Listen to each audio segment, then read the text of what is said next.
আজকে কি থেকে শুরু করব আর কি বলবো না সেটাই একটু কনফিউজড।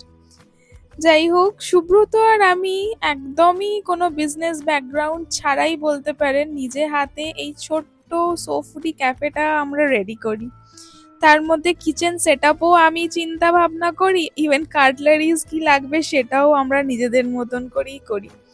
আর ইন্টেরিয়ার তো অফকোর্স সুব্রত আর আমি যা পেরেছি করেছি, বড়বাজার থেকেই সবকিছু নিয়ে এসেছি। অফিসের ও ফাঁক পেয়েছে, সেখানে টাইম দিয়েছে।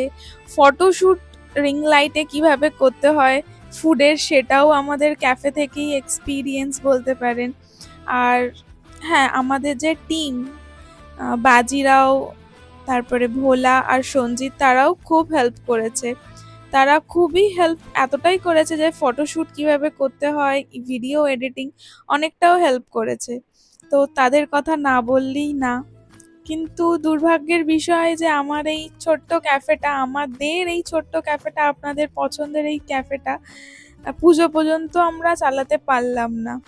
আমাদের চাইনিজ ইন্ট্রোডিউস হয়েছে ফেব্রুয়ারি মাসে, 2025-এর ফেব্রুয়ারি মাসে। এবার সেটা ইন্ট্রোডিউস করানোর জন্যই আমাদের গ্যাসের কানেকশন নিতে হয়েছে, নাহলে ভেতরে আমাদের ইলেকট্রিকের ছিল। তো চাইনিজ হওয়ার পর গ্যাস নিয়েছি, মানে গ্যাসের পরই চাইনিজ স্টার্ট হয়েছে আর কি। তো সেখানে ফায়ার লাইসেন্স নিয়ে আমাদের নিউ টাউন এনকেডিএ যে থাকে না, সেখানে একটু প্রবলেম ক্রিয়েট হচ্ছে। তো সেটার জন্য আমাদের এবারের পুজোতে ক্যাফেটা পুরোটাই বন্ধ থাকবে। হ্যাঁ, বন্ধই রাখতে হবে। ভেবেছিলাম আমরা দুজনেই চালিয়ে ফেলবো, বাট হলো না, সামহাও কিছু করতে পারলাম না। আর সিচুয়েশনটাও খুব একটা ভালো নেই আমাদের ফ্যামিলিতে। মানে আমার অ্যাক্সিডেন্ট হয় নভেম্বরে আগের বছর, তারপরেই আমার মায়ের, তারপরে মাসির, আর দুদিন আগে আমার দাদুর হয়েছে। তো সেটা নিয়ে এতটাই ব্যস্ত যে মনটাও ভালো নেই। আর তার মধ্যে এনকেডিএ থেকে বারবার নোটিশ দিচ্ছে। তো এত তাড়াতাড়ি না সব কিছু করে উঠতে পারছি না। বাট ক্যাফেটার সাথে এত সুন্দর সুন্দর মেমোরিজ জড়িয়ে আছে। আপনাদের যারা আমাদের খুব কাছের কাস্টমার, পুনাম দি, মানে মেন্টারই বলতে পারেন, সুচরিতা দি, আর সুচরিতা দির দিদি, অভিষেক দা, যারা প্রায় প্রায় কেন সবসময় আমাদের ক্যাফেতেই আসতো, মানে বিভিন্ন ধরনের ফুড ট্রাই করতে, ইভেন আমাকে জিজ্ঞেসও করতো আজকে কি খাবো গো বলো। তো সেইগুলো এত সুন্দর একটা মানে বন্ডিং তৈরি হয়ে যায় না, মানে কি বলবো, সেগুলো খুবই মিস করব।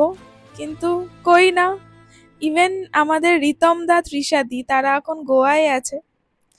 তো যদি ভিডিওটা দেখে থাকো, মন খারাপ করো না, আমরাও করিনি। আমরা অ্যাকচুয়ালি টাইম নিচ্ছি, সুব্রত আর আমি সত্যি কথা টাইম নিচ্ছি। আবার আসবো ফিরে, এই চিন্তা করার কোনো দরকার নেই যে ক্যাফে একদমই ক্লোজড হয়ে গেছে। এত ভালো ভালো তোমাদের বা আপনাদের রিভিউজ আমাদের ফুড নিয়ে বা ভাইবস নিয়ে ক্যাফের, তো আমাদের ফিরে আসতেই হবে, না হলে আমরাও থাকতে পারবো না।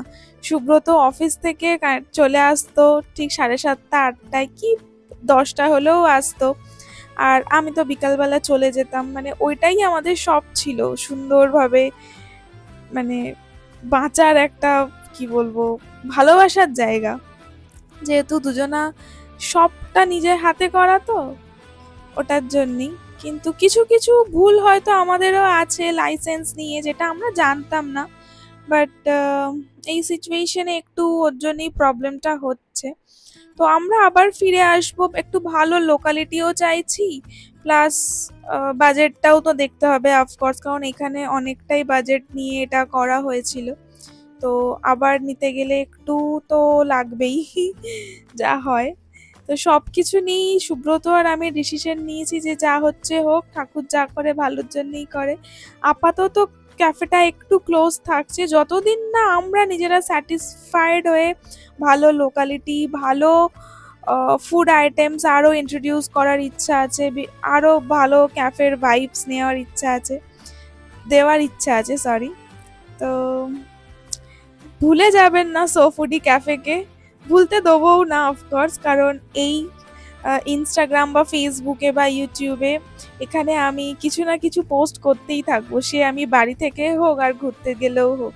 ঘুরতে গেলেও আমি ফুড পোস্ট করতে থাকবো। তো আপনারাও সোফুডি ক্যাফেকে যতটা ভালোবাসা দিয়েছেন অতটাই দিয়ে যাবেন। আশা করছি আমরা ভালো জায়গা পেলে শিফট করে যাব খুবই তাড়াতাড়ি। তো সুস্থ থাকবেন, ভালো থাকবেন, আর সোফুডি ক্যাফেকে ভুলে যাবেন না। যেরকম আসছিলেন ওরকমই আসবেন। আমি আবার ব্লগ করব নতুনভাবে ও নতুন জায়গায়, আরও এক্সপিরিয়েন্স নিয়ে। ওকে, তো চলো, বাই বাই।